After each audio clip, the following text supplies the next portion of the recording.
What's going on, guys? It's QD Paintball, and today we're going to be finally talking about the Empire Syx.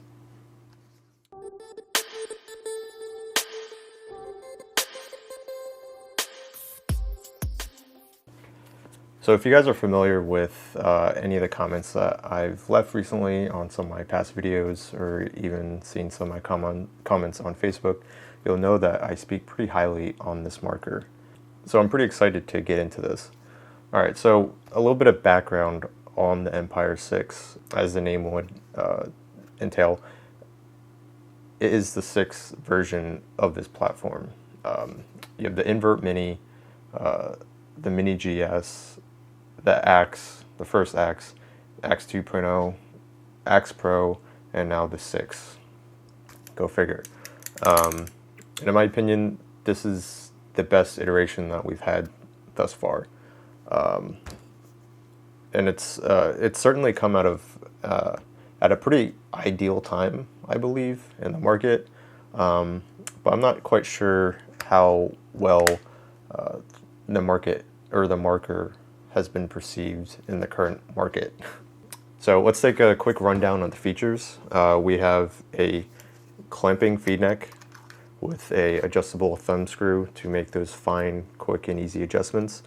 We have a on-off ASA, which we'll get to later, a magnetic brake trigger, a OLED screen, and toolless bolt removal, which we'll kind of cover a little bit more later and what I think of it. Generally, the overall package, you get a rather cheap hard case. If you guys are interested in seeing my initial impressions of the unboxing of the Syx, check out my unboxing video that I did, I think, back in March. So I've had this gun for quite a while. It comes with a two-piece Empire driver barrel with a 688 back. Personally, I like this barrel. There's not much to say about it. It works, it shoots straight, and it looks pretty decent. And the small parts kit that it comes with is decent. Nothing groundbreaking or anything like that, but thankfully maintenance isn't too bad on this marker. So, general improvements that they've made to the platform. First off, the ergonomics, which I'll get into a bit later. The trigger is fantastic now. It's very snappy. It's a little loud, in my opinion. But compared to the old triggers in the past, it's leaps and bounds better. The ergonomics, the curvature of the trigger is very good. And the adjustability is perfect in my opinion. There's simple adjustments that you can make, but it's the right amount of range, in my opinion. One of the biggest things I want to touch up on is the ASA, or the regulator in this case. Gone is the relay ASA, which had the built-in regulator in it. It was a terrible piece of equipment. There were issues with consistency, blowing reg seats, being able to... My lighting just fell, 1 second. Alright, sorry about that. My umbrella light fell up above me. Going back to the ASA, there were problems with the reg seat going bad within like a few thousand shots. Some people have issues with that are just constant issues that seem to be unresolvable. The ability to access the regulator was a pain in the ass, really. It required a special tool to release this brass screw inside of it, to pull out the internals. I don't know. It was just a huge design flaw, in my opinion, and has really actually kept me away from Vanquish, GT, V16, all that stuff, which are fantastic markers. They shoot great. Ergonomics are a little bit questionable, but they have a really nice shot. But I think with that data technology, which they've been kind of using since the very first Axe, I think they needed to make this step, this improvement, a little bit sooner. But I'm glad that it's finally available on one of their mid-tier markers. Something you'll also notice about the Syx is that there's no exposed screw heads. Very similar to how the DSR is. They did a very minimalist, sort of sleek, modern design. There's no screw heads that your hands will rub on. Nothing that kind of impedes on the design of the marker. Everything is very functional, though. I would say things are a little bit easier to access on the Syx compared to the DSR. And when you compare it to like the design of the 170R, which has kind of screws like everywhere, or like any older marker, the designs are very different. One is a little bit more utilitarian, which puts accessibility pretty high up on the list. But I think the Syx has done a really good job at still retaining that minimalist design, but also accessibility. A small little detail that I like about the marker is the eye covers. As you can see here, the heads of the screws are recessed into the actual eye cover itself, and they're actually embedded in the cover. So once you take the covers off, the screws come with it, and then you install the entire cover back on along with the screws. I just really like that design. It is just another part that you don't have to worry about losing. And I think that's a wise idea, which I think is almost like a mistake that you see with the new Force. The Force is made up of 3 different pieces. You have the eye cover, obviously the screw, and then you got the eye board also that's just hanging loose. So reducing the number of parts that you need to worry about when you're disassembling, I think, is the right approach. So ergonomics, my very favorite thing about this marker. I think they absolutely nailed it with this.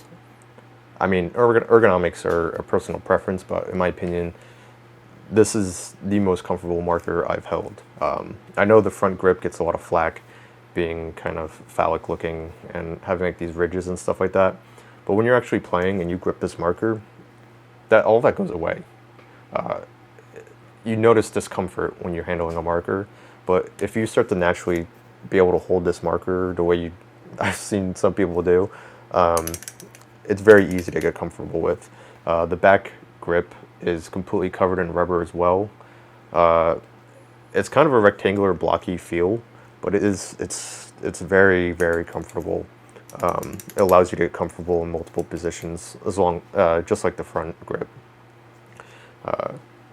In my opinion, I find the grip texture to be a fair balance between the DSR soft grips and also PE's grips, which are a little harder, on the harder side.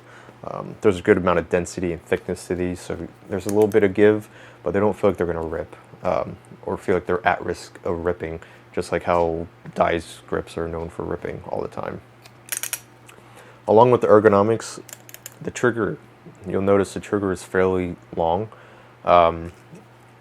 There's not that many markers that actually have like super long triggers like this, except for maybe the Luxes.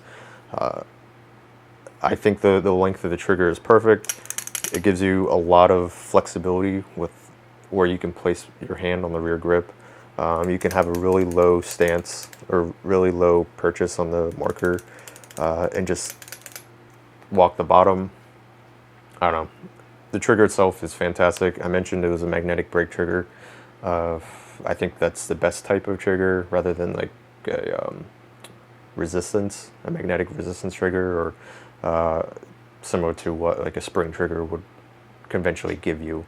This has a great feel. It's super loud though, which isn't my favorite, so if they could somehow dampen that in a future iteration, I think they would have a pretty solid win over here.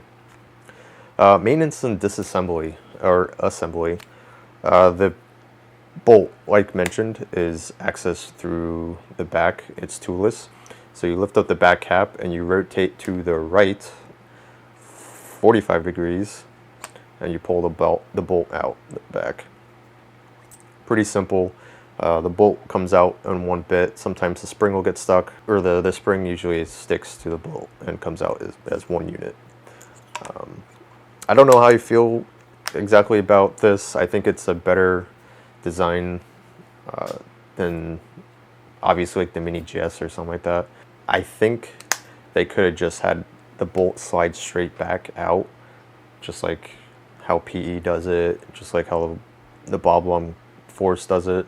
I don't know why it's necessary to need to rotate the back cap 45 degrees. I know if you haven't played with it in a while, and then you try to rotate the back cap, it can be a little difficult since it's pretty stubby and it gets kind of stuck. But overall, it's not that difficult. It's just I don't understand the extra step. It's just a little bit of added complication. We can just pop it up like everyone else and pull the bolt out. Another feature you have here is toolless battery removal. You remove the barrel. Underneath where the barrel inserts into the marker, you have a button that allows a little door to open up on the front grip, and you have very quick and easy access to the 9-volt battery. The 9-volt battery attaches to a wiring harness, which I could live without, as these wiring harnesses tend to break over time. Not the most reliable. I kind of had a similar issue with my DSR, and like there's other markers that kind of have these similar issues. Disassembly is very simple on the Syx. There's just only a few screws that you have to really worry about to gain access to all the main components that you need to worry about. Accessing the regulator requires only 2 screws. To access inside the grip, the rear grip panel, is another additional 2 screws. Then you have to remove 2 more screws for the front, or to remove the trigger frame from the body. And then you have 1 main screw here down at the bottom of the front grip to access the board, which I advise you to be kind of careful about when removing, as kind of similar with like the Vanquish. It's kind of like a stacking of little components. You got the board, you have the buttons, you got the glass screen protection part, and then you have the cover, or the bezel that kind of keeps everything sandwiched together. So you just got to be careful that things are nicely lined up, or you may be at risk of breaking a button off the board.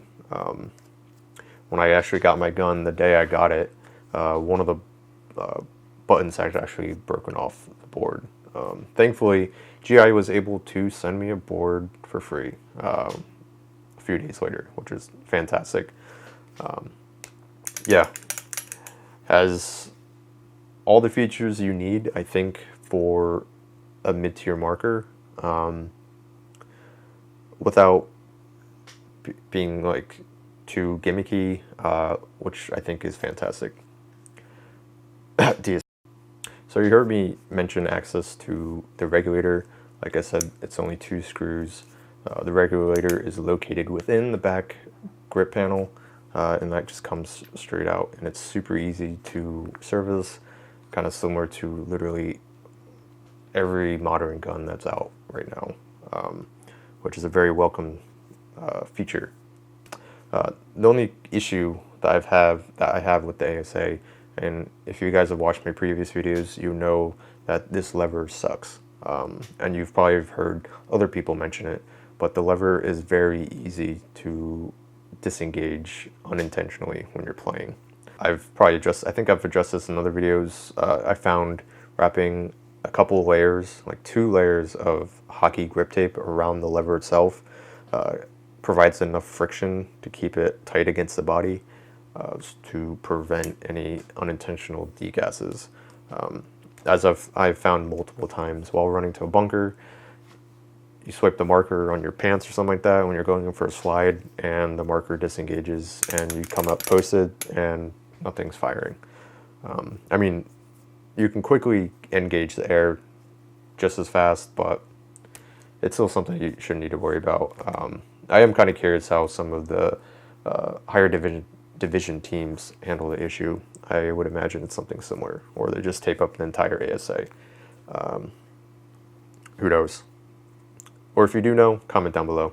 Also, the solenoid that's being used in the marker is the same solenoid that you can find in all the previous versions.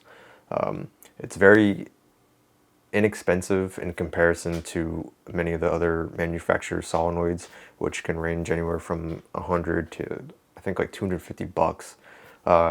This solenoid you can find easily available for like 60 bucks.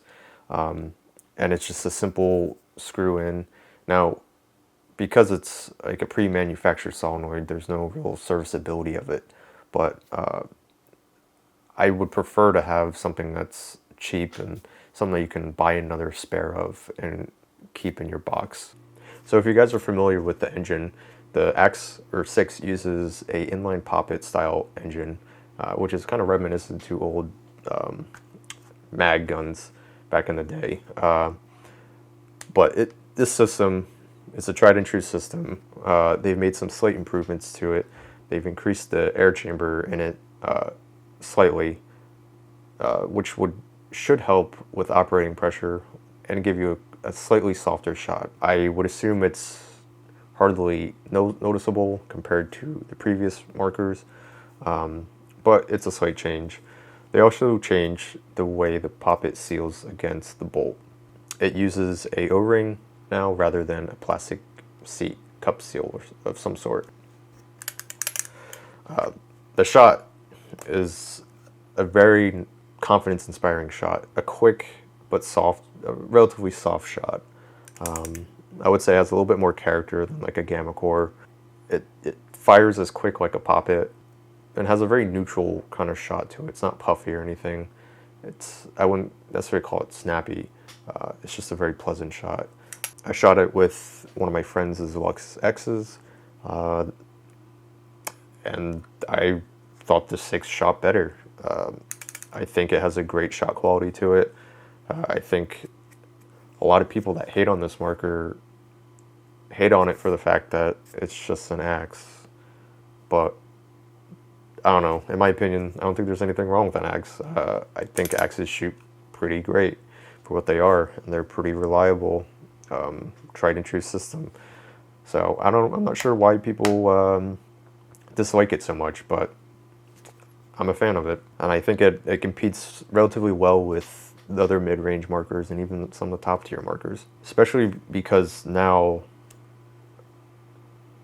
shot quality has been less of a concern now, and it's more about reliability and consistency. And I think the axe does a very successful job at checking those boxes off. So some other issues I have with the marker, aside with addressing the lever on the ASA, I found that the fit and finish of the hardware isn't as up to snuff as to some of the other markers in this category. You'll find, or I found that some of the hardware where you put your Allen keys in, it's like offset. The quality of the screws themselves aren't high quality. They feel kind of cheap. I know that's kind of a random thing to put against the marker, but it's something that you actually notice. A lot of the other manufacturers use pretty nice hardware, and you can kind of tell that they cheaped out on the hardware like that. One issue I have is the bottom screw connecting the clamping feed neck to the body right here. The head is extremely small here for the size of the screw, and you want to be able to torque down hard on this feed neck to make sure it doesn't rotate. You can easily strip out this key, this head, if you're not careful. So it's something I really kind of can't stress on this marker. So the Empire Syx comes in at around 906 grams. If you can compare that to, let's say, the 170R, the 170R comes in at around 829 grams. So not like a significant difference. It's definitely feels a little bit heavier, but it's a relatively stable shooting platform. The overall feel of it feels pretty good in the hands though, and I really do think that has to do with all the rubber that's wrapping all the grips. Like I said, it has a fantastic feel to it.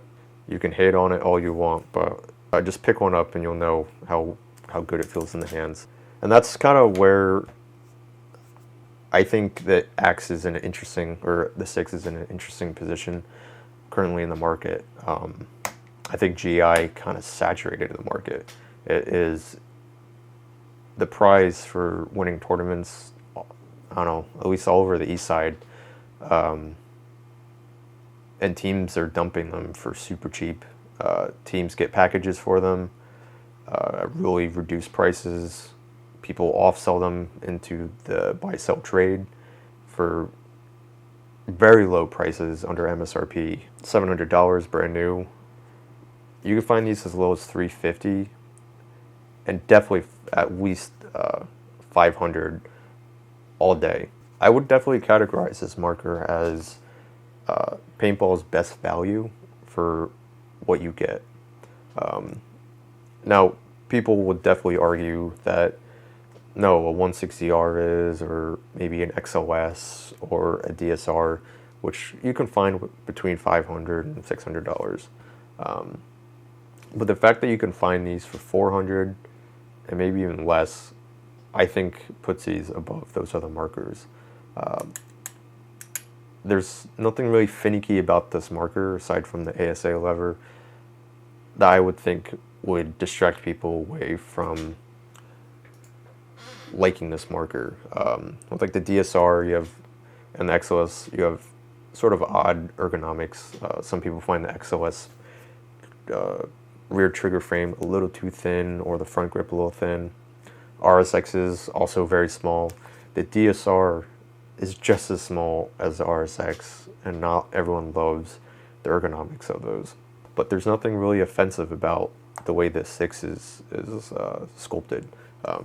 Maybe visually aside from the front grip, but yeah, I think it's a very solid marker. There's no real upgrades for it, like the DSR kind of needs. It works very well in the winter. I used it since March. It wasn't my primary shooter, like it wasn't the gun I constantly used, but there's got to be at least 15,000 shots through it, maybe 20.